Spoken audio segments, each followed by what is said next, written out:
เดี๋ยวมาอยู่ไทย6 ปีแล้วทุกคนเวลาก็ผ่านไปไวเนาะข่อยก็มาเฮ็ดเวียกอยู่ไทยก็ผ่านอีหยังมาหลายทุกคนล้มลุกคลุกคลานแฮงบางเทื่อหั่นน่ะตกงานบ่มีเงินบ่มีงานท้อแฮงหมู่ก็บ่มีเพื่อนก็บ่มีพี่น้องก็บ่มีทุกคนเอ้ย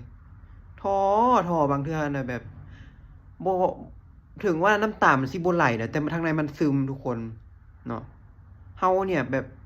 เก่งแฮงผ่านทุกอย่างมันมาได้นะทุกคนแบบ บางเทื่อเฮาก็บ่คิดว่าชีวิตเฮามัน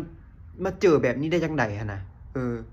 แต่เขียวคิดว่าต่อไปนี้เขียวจะบ่ให้เรื่องแบบนี้มันเกิดขึ้นกับชีวิตเขียวอีกแล้วทุกคนเพราะว่าเขียวหั้นประสบการณ์มันหลายโพดแล้วเนาะ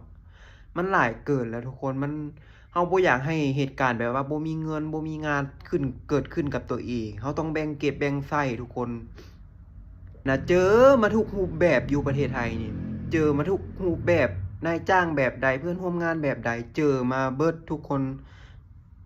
จ้างบ่จ่ายเงินเดือนนายจ้างเอาเปรียบข้อยก็เจอมาทุกคนเอ้ยแต่ข้อยนั่น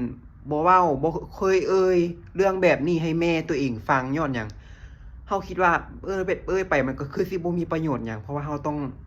อยู่คนเดียวเด้เฮาต้องพึ่งตัวเองเนาะเขียวอยู่ประเทศลาวเขียวก็จะลำบากคือกันเนาะลำบากคือกันนั่นแหละทุกคนเอ้ย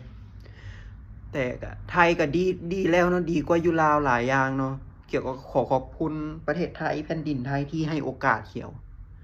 ให้ชีวิตการเป็นอยู่ของเขียวเนาะถ้าบ่มีประเทศไทยเขียวคิดว่าเขียวก็บ่ฮู้ว่าสิไปเฮ็ดเวียกอยู่ประเทศไทยเนาะไปเกาหลีญี่ปุ่นเขียวก็คิดว่าเขียวสิไปบ่ได้เพราะเขียวบ่มีทุนหลายปานนั้นทุกคนขอบคุณประเทศไทยมากๆขอบคุณพี่ๆคนไทยนายจ้างไทยที่เขาดีกับเขียวนะครับขอบคุณมาก